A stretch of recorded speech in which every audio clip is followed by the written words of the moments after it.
What's going on, guys? It's Frankie P here. This is my first video for mixing Mix Mondays. All right, every Monday I'm going to upload a video of a certain instrument or a certain section of a song that I'm doing, show you what I'm doing. This is not a tutorial. It's just showing you the choices that I make as a mix engineer to make the song better. So without further ado, let's go check out some drums. Okay, so what we're looking at here is just like a pop punk song. All right, it's a pop punk, and I'm gonna show you a little bit. I'm gonna play you a little bit of the mix right at the verse. That way you can kind of get a feel for what's going on, and then I'll explain what I'm doing with the drums.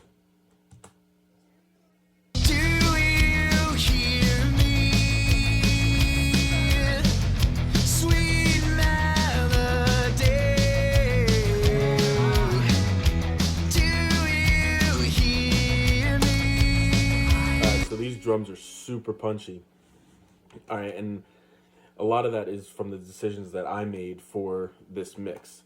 So now if we look into the drums, you'll see there's a whole bunch of stuff on here.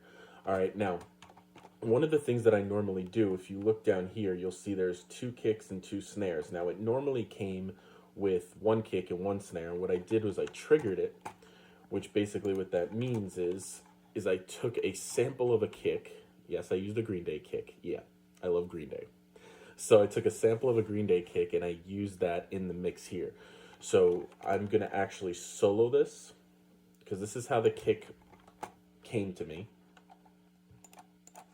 Take the plugins off.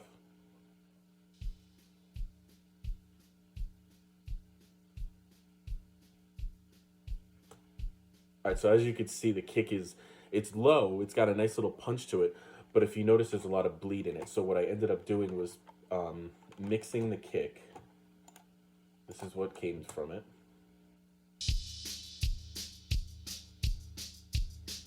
Now, a lot of that is the power. All right, so that's the power of the kick. Now, this kick right here is where that, like, real, it just pierces through. Both of them together. All right, so you can hear it's together. It's a lot of power. Now check this out. I'm gonna just take out all the plugins from the drums, and this is how it came to me. Sorry, it makes sense to just solo out the drums. That's all I want to do right now.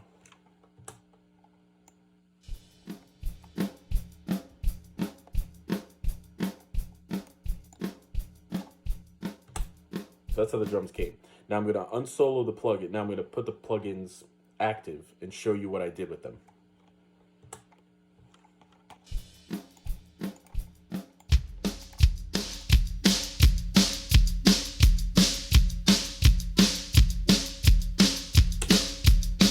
So you can see it's super punchy, super clear. It's right in your face. And a lot of the things that I do is really just from doing a lot of compression, doing a lot of EQ, because even on this snare, the snare needed a lot of work. Let's actually take a look at the snare really quick.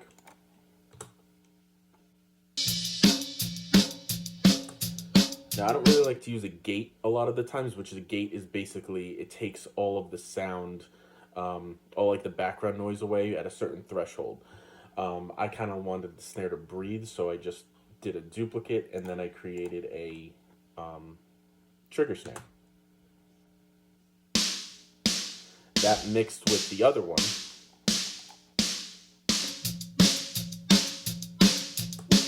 Sometimes I don't care about bleed because bleed is what makes the ambiance of the song, or at least of the drums. So I'm not really worried about the ambiance as long as when I do my EQs that those hi-hats or the bleed of the cymbals or whatever is not interfering with everything else.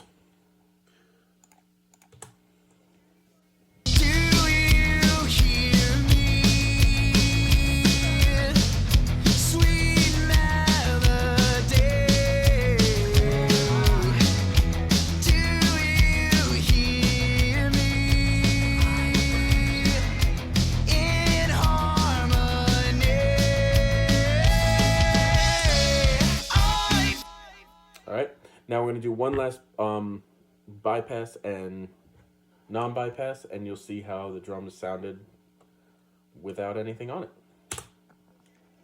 Do you hear me? Sweet melody. Do you hear me?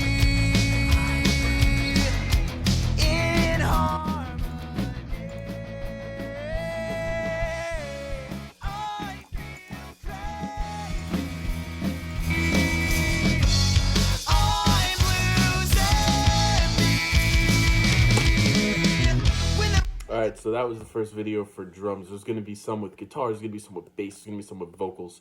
Alright, and I hope you guys enjoyed this, and if you guys need me to mix anything, email me, DM me, hit me up on any social media. If you have my number, shoot me a text.